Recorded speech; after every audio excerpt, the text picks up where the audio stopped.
के तनी सजावन को जीजा जी प्यार के तनी सजावन को जीजा जी हमारा प्यार को है संत को जीजा जी हमारा प्यार को है संत को जीजा जी प्यार के तनी सजावन को जीजा जी के तनी सजावन को जीजा जी चली निकाल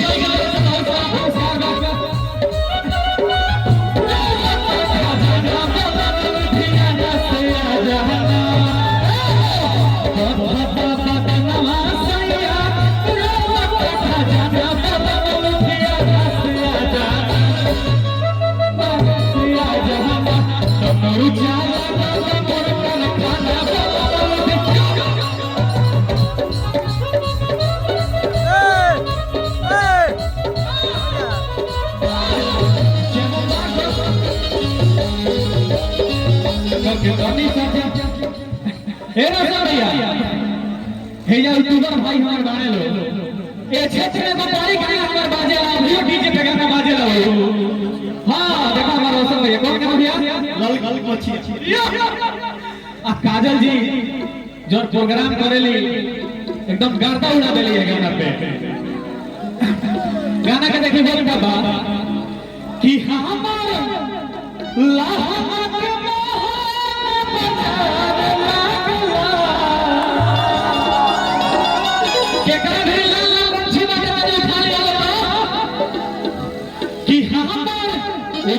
चली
यहाँ पर जिंदगी एंटरटेनमेंट के मालिक हमारे विकास तिवारी भैया हैं रोशन भैया हैं और पहले मंच पर व्यवस्थित भैया एक महीना के बाद गया था करिए आप लोग मंच पर व्यवस्थित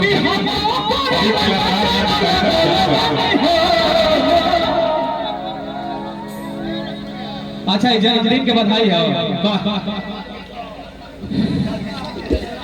लेकिन पल्लवी जी कहा तेरे गिफ्ट के साथ साथ अरे जो बाप इतना प्यारा गिफ्ट लो इतना प्यारा गिफ्ट इंसान रहो पल्लवी जी कहा तेरे विकास भैया के भाई अपने ध्यान से सुनो अरे अब तो फिर नहीं करते सांस को मंच के कलाकारों बहुत सारे हम तो अपने लास्टे बनी जा लेकिन पल्लवी जी गिफ्ट के साथ बात आ रही है एक काजा जी तुम जाओ है ना और दिल है कि मानता नहीं इस दिल पे किसका जोर है तेरी ओर खींचा जा रहा कैसे डोर है अरे हम तो चले दीवाने सही, अरे अपनी बताओ कौन हो तुम। हम तो चले दीवाने सही, अरे अपनी बताओ कौन हो तुम। ये फैसला जो दिल ने किया है, ये फैसला जो दिल ने किया है, ये फैसला जो दिल ने किया, ये भी न पूछा कौन हो तुम।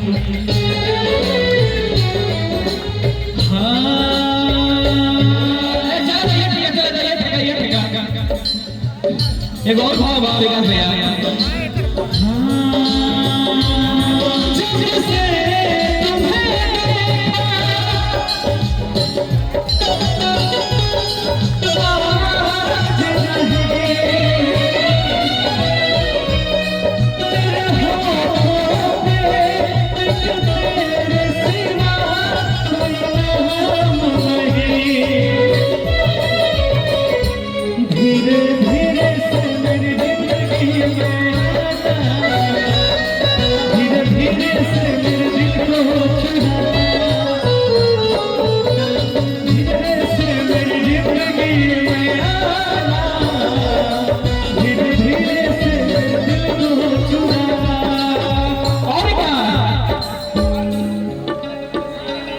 चलो भोजपुरी गाना गाओ जाओ।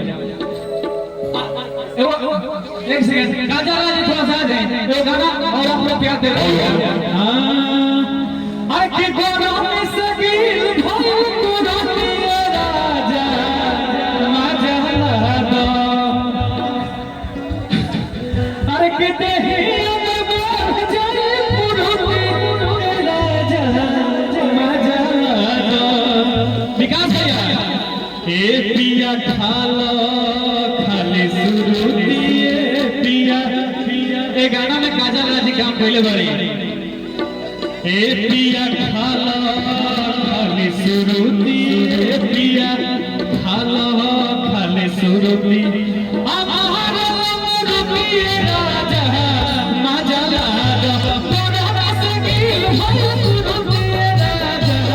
मजा लागा